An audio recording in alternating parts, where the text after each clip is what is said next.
मेरे साथ बोलिए, भारत माता की। क्यों भाई, रत्नागिरी सिंधुदुर्ग वालों की आवाज को क्या हो गया है? ऐसी आवाज नहीं चलती है, शिवाजी महाराज की भूमि है भाई। मोदी जी को तीसरी बार प्रधानमंत्री बनाना है या नहीं बनाना है? जोर से बोलो, बनाना है या नहीं बनाना है? 400 पार कराना है या नहीं कराना है? अगर कराना है तो दोनों हाथ उठाइए, उठाइए दोनों हाथ, विजय के संकल्प की मुट्ठी बींचिए और प्रचंड आवाज से बोलिए, भारत माता की, वंदे, जय श्री राम, जय जय श्री राम। मेरे साथ एक बार छत्रपति महाराज का, शिवाजी महाराज का जयकारा लगाएंगे। बोलिए, जय शिवाजी, जय जय जय जय जय शिवाजी, जय जय जय जय जय भवानी। आज इस विशाल सभा में यहां पर उपस्थित प्रदेश भारतीय जनता पार्टी के अध्यक्ष और मेरे मित्र सम्मान्य चंद्रशेखर बावनकुले जी, श्री रविंद्र चौहान जी, श्री उदय सामंत जी, श्री दीपक केसरकर जी, श्री नितेश राणे जी, श्री शेखर निकम जी, श्रीमती चित्राताई वाघ जी, डॉक्टर नीलेश राणे, श्री किरण सामंत, श्री प्रमोद जठार जी, राजन तेली जी, बाल माने जी, सदानंद चौहान जी, शिल्पाताई पटवर्धन जी, और आज जिनको जिताने के लिए मैं यहां आया हूं, मोदी जी की मंत्रिमंडल के मेरे साथी श्रीमान नारायण राणे जी। राणे जी अगर आइए, राणे साहब आप जोर से ताली बजाइए राणे साहब के लिए।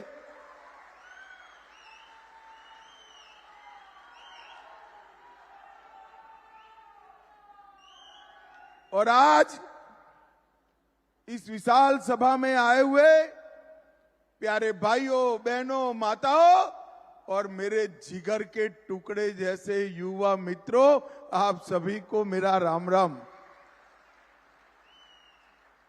मित्रों, मेरा सौभाग्य है कि आज कोंकण सिंधुदुर्ग की इस भूमि पर, रत्नागिरी सिंधुदुर्ग की इस भूमि पर मैं आप लोगों के सामने खड़ा हूं। ऐतिहासिक सिंधुदुर्ग किला जो आज भी पूरी दुनिया को हिंदवी स्वराज की याद दिलाता है, वो यहीं पर स्थित है।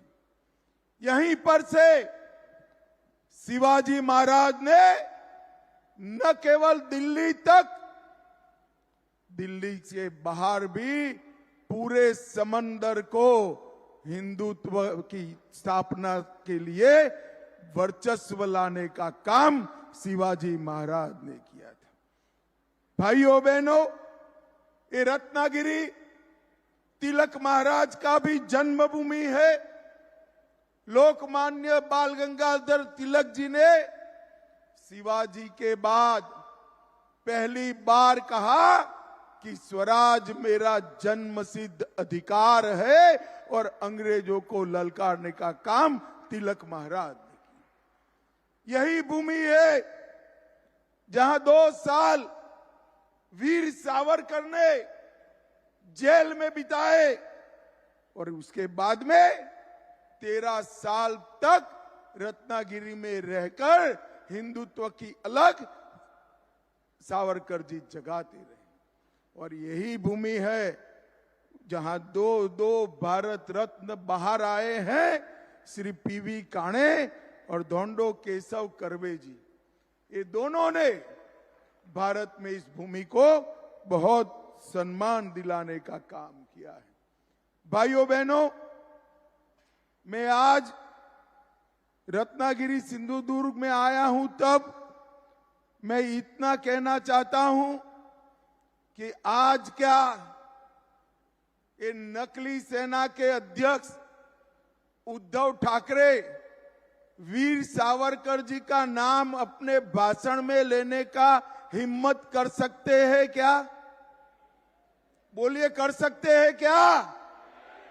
अगर सावरकर का नाम लेने से शर्म आती है तो काय की शिवसेना के अध्यक्ष उद्धव जी आप नकली शिवसेना चला रहे हो? असली शिवसेना एकनाथ शिंदे के साथ। भाई और बहनों, ये चुनाव जो है मोदी जी को तीसरी बार प्रधानमंत्री बनाने का चुनाव। श्रीमान राणे के सामने कमल के निशान पर आप बटन दबाएंगे और राणे जी को वोट दोगे, एक एक वोट मोदी जी को तीसरी बार प्रधानमंत्री बनाने का काम है। भाई और बहनों, मोदी जी को तीसरी बार प्रधानमंत्री बनाने का मतलब है देश को समृद्ध करना। मोदी जी 10 साल से मनमोहन सिंह 11वें नंबर पे हमारे अर्थतंत्र को छोड़कर गए थे, मोदी जी 5वें नंबर पर लाए। मैं आज एक मोदी गारंटी बताकर जाता हूं, आप तीसरी बार प्रधानमंत्री बना दो, भारत के अर्थतंत्र को संसार में तीसरे नंबर पर मिले। भाइयों बहनों, मोदी जी को प्रधानमंत्री बनाने का मतलब है देश को सुरक्षित बनाना। मुझे बताओ रत्नागिरी सिंधुदुर्ग वालों, ये कश्मीर जो है हमारा है या नहीं है? जोर से बोलो, है या नहीं है? कश्मीर हमारा है, मगर एक खड़गे साहब कहते हैं राजस्थान और महाराष्ट्र वालों का कश्मीर से क्या लेन देन? अरे खड़गे साहब, आप 80 पार की आयु पार कर गए, मगर रत्नागिरी सिंधुदुर्ग वाले को जान नहीं पाए। रत्नागिरी सिंधुदुर्ग का बच्चा बच्चा कश्मीर के लिए अपनी जान दे सकता है, जान दे सकता।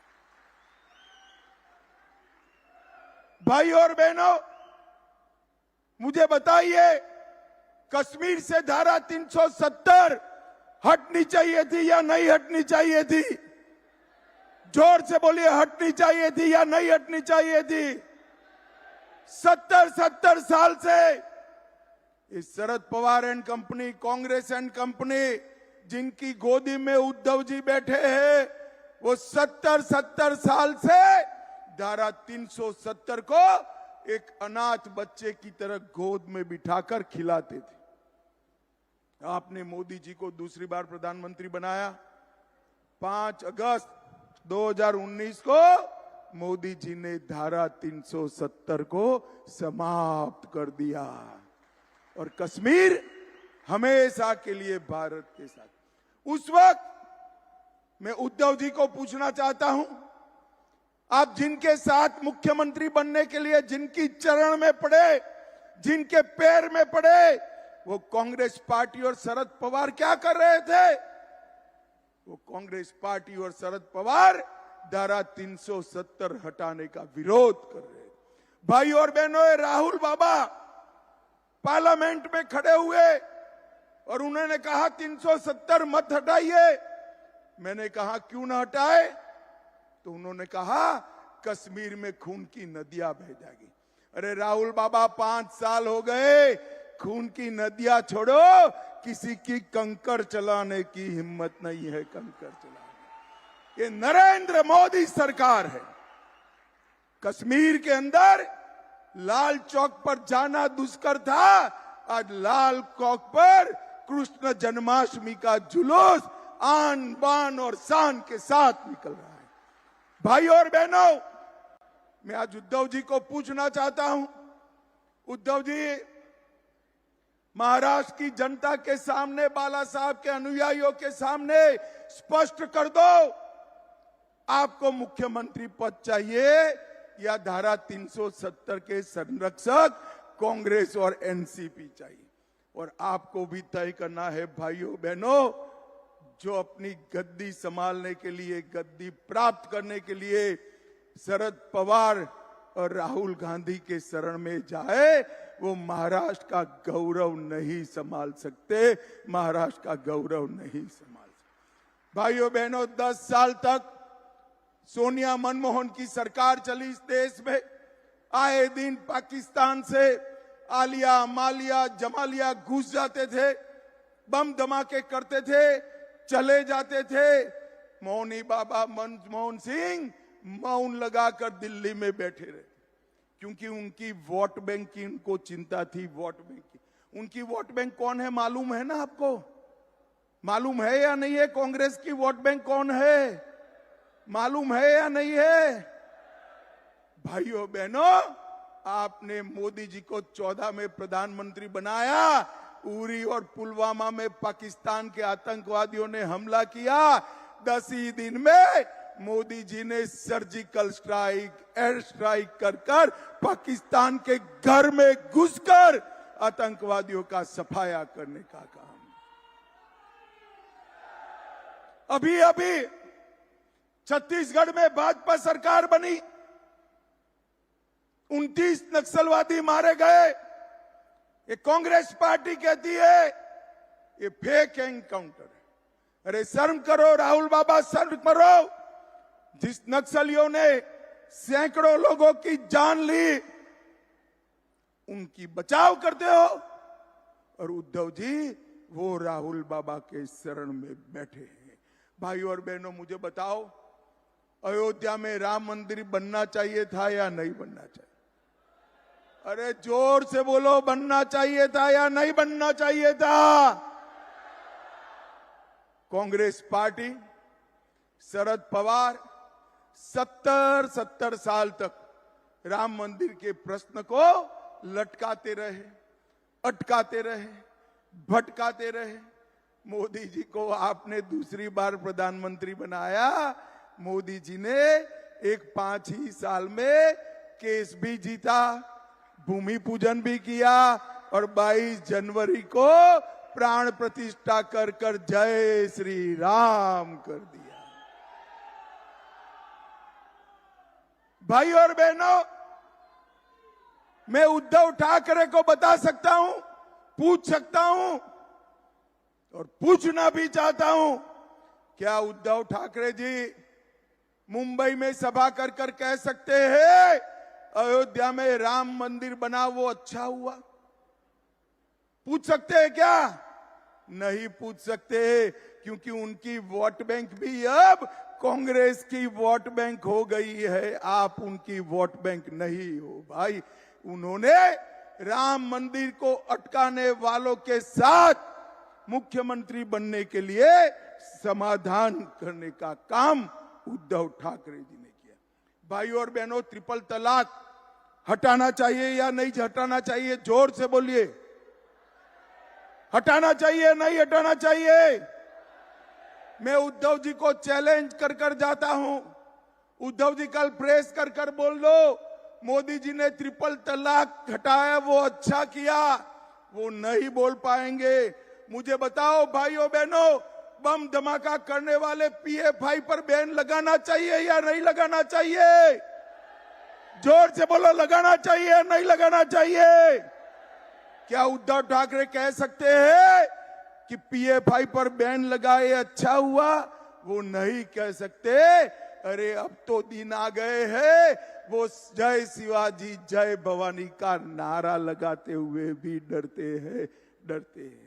भाइयों बहनों, मोदी जी ने धारा 370 को हटाया, राम मंदिर का मार्ग प्रशस्त किया, PFI पर बैन लगाया, और ट्रिपल तलाक समाप्त किया, और देश में यूनिफॉर्म सिविल कोड लाकर मुस्लिम पर्सनल लॉ को समाप्त करने का काम नरेंद्र मोदी जी ने किया।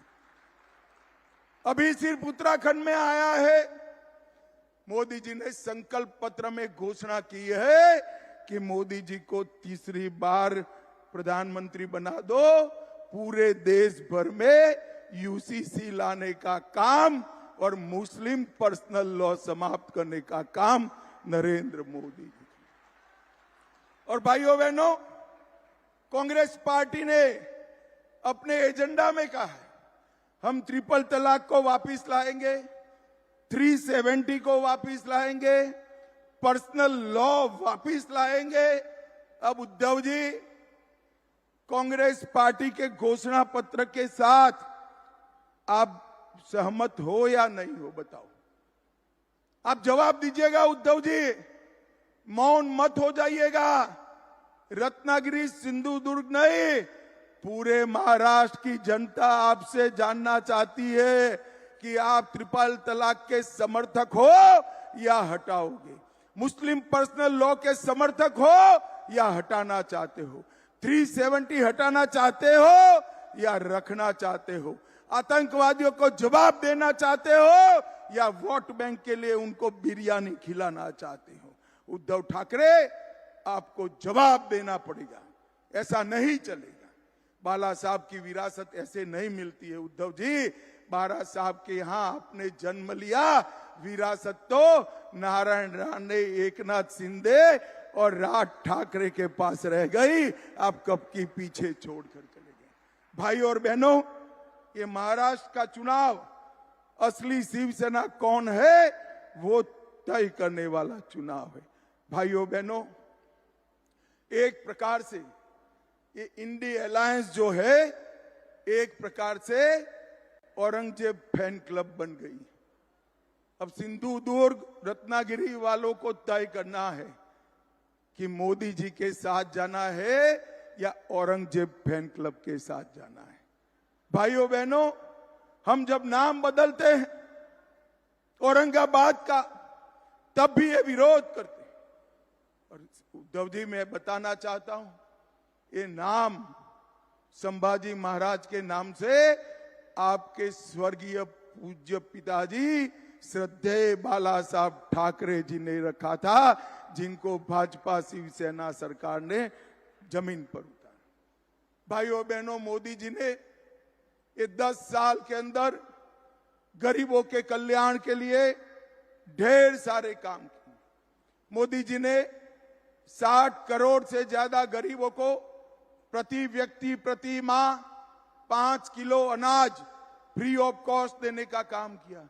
मोदी जी ने 14 करोड़ शौचालय गरीब माताओं के घर में बनाए।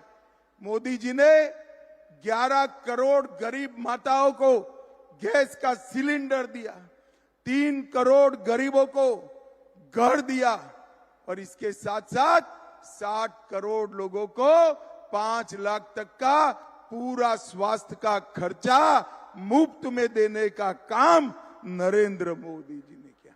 और मुझे बताओ सिंधुदुर्ग रत्नागिरी वालों, कोरोना के दोनों टीका आपको लगे हैं या नहीं लगे हैं? हाथ ऊपर कर बताओ, लगे हैं या नहीं लगे हैं? किसी को 25 पैसा भी देना पड़ा है क्या?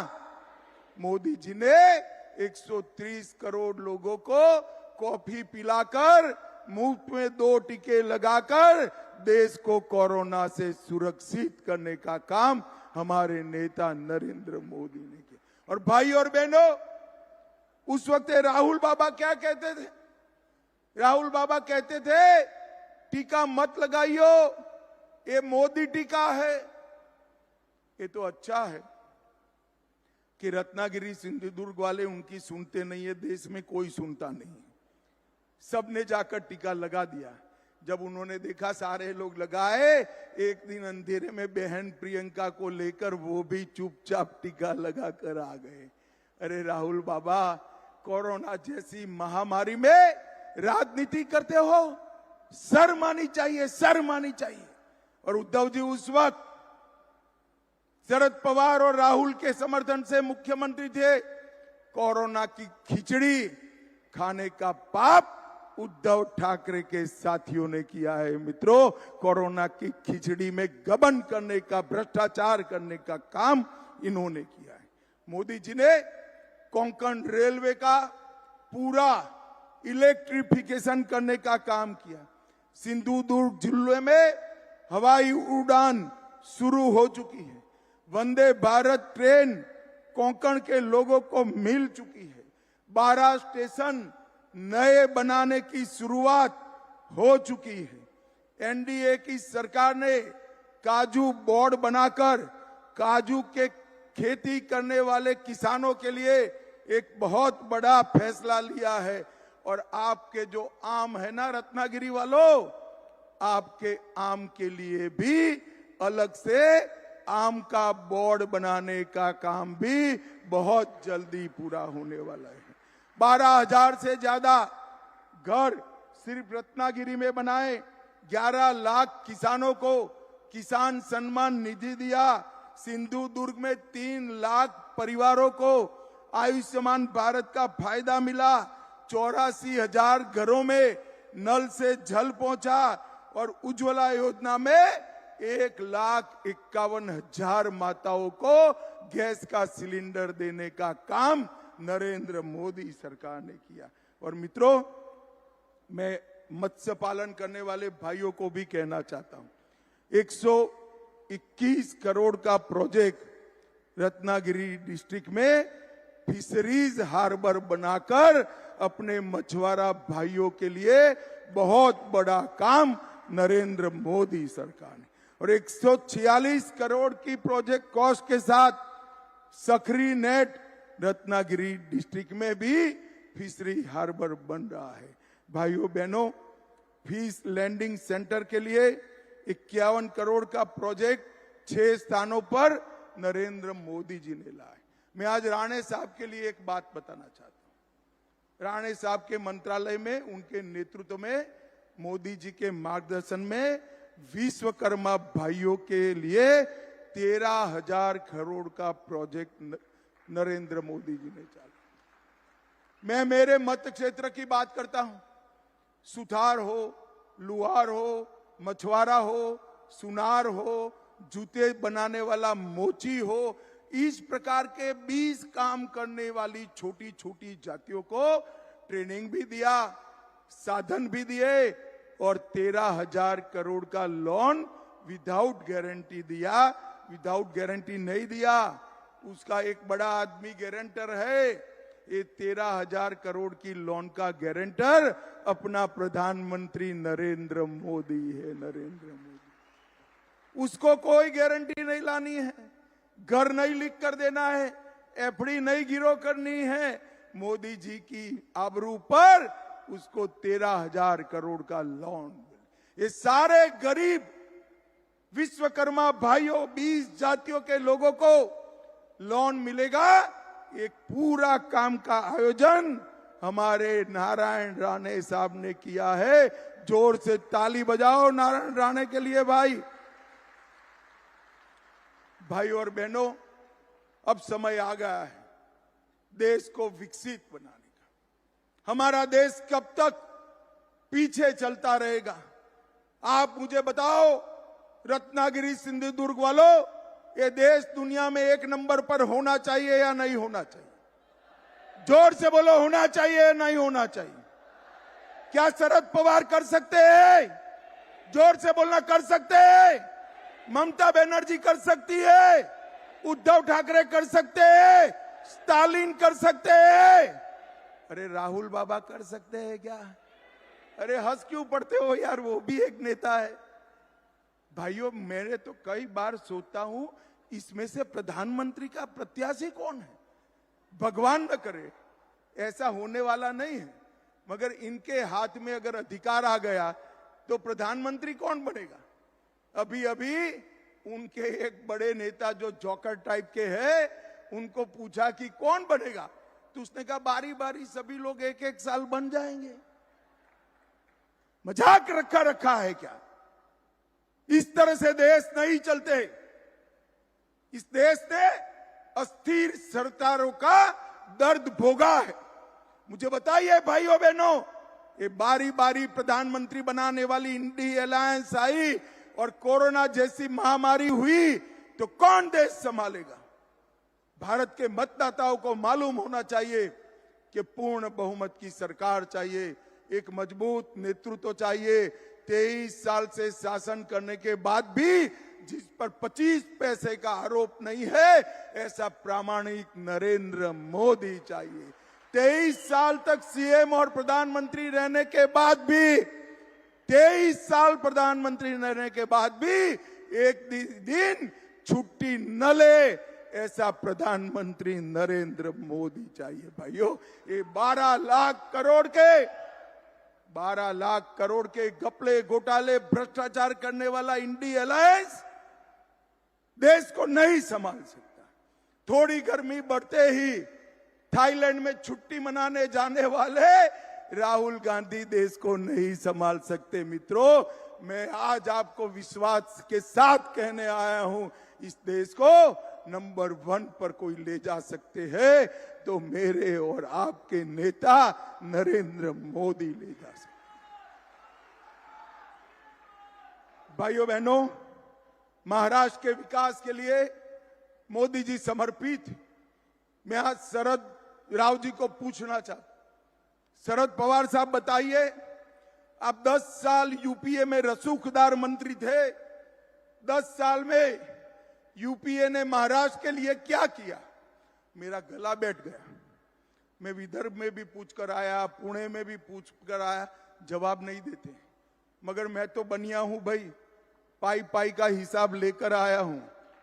देना चाहिए नहीं देना चाहिए हिसाब? भाई जरा जोर से बोलो, देना चाहिए नहीं देना चाहिए?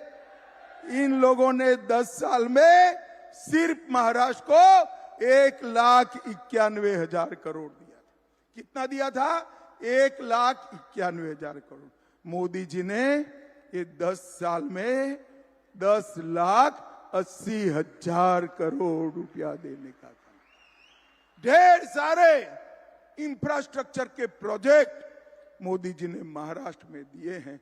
और मैं आपको बताना चाहता हूं, हमारे देवेंद्र फडणवीस ने इन्वेस्टमेंट में भारत में महाराष्ट्र को नंबर 1 बनाने का काम किया है। नंबर 1 बने। माताओं, भाइयों, बहनों, ये लोग देश का विकास नहीं कर सकते, महाराष्ट्र का विकास नहीं कर सकते, देश को सुरक्षित नहीं रख सकते, देश को एक नहीं रख सकते, देश की समस्याओं का समाधान नहीं कर सकते, हिंदुओं के सम्मान के लिए ये कुछ नहीं कर सकते। मैं आपको बताना चाहता हूं, मैं देश में जहां जहां जाता हूं, सभा होने के बाद सब कार्यकर्ता खड़े होते हैं, वो कहते हैं कि हमारे सांसद को मंत्री बनाना। भाई स्वाभाविक रूप से कहते हैं, मगर मोदी जी ने आपको तो बना बनाया मंत्री यहां पर भेज दिया है, रेडीमेड मंत्री दिया है। राणे साहब ने उद्धव जी की दादागिरी के सामने बड़ा संघर्ष किया है। मित्रों, संघर्ष किया है। और राणे साहब अब भारतीय जनता पार्टी में है। रत्नागिरी को बहुत बड़ा चेहरा भारतीय जनता पार्टी ने दिया है। मेरा आप सबसे करबद्ध निवेदन है, राणे साहब को उनके राजनीतिक कद के हिसाब से प्रचंड बहुमत से जिताने का काम करिए और मोदी जी के हाथ मजबूत करिए। मुझे बताओ भाइयों बहनों, कमल के निशान पर बटन दबाएंगे क्या? अरे जोर से बोलो, ऐसे क्या बोलते हो? बड़ी दूर से आया हूं मैं। बटन दबाएंगे कमल के निशान पर, नारायण राणे जी को जिताएंगे, 400 पार करेंगे, मोदी जी को तीसरी बार प्रधानमंत्री बनाएंगे। तो मेरे साथ दोनों हाथ उठाइए, उठाइए दोनों हाथ, विजय के संकल्प की मुट्ठी भींच कर बोलिए, जय श्री राम, जय जय श्री राम, वंदे वंदे। आप सभी का बहुत बहुत धन्यवाद, प्रणाम, नमस्कार।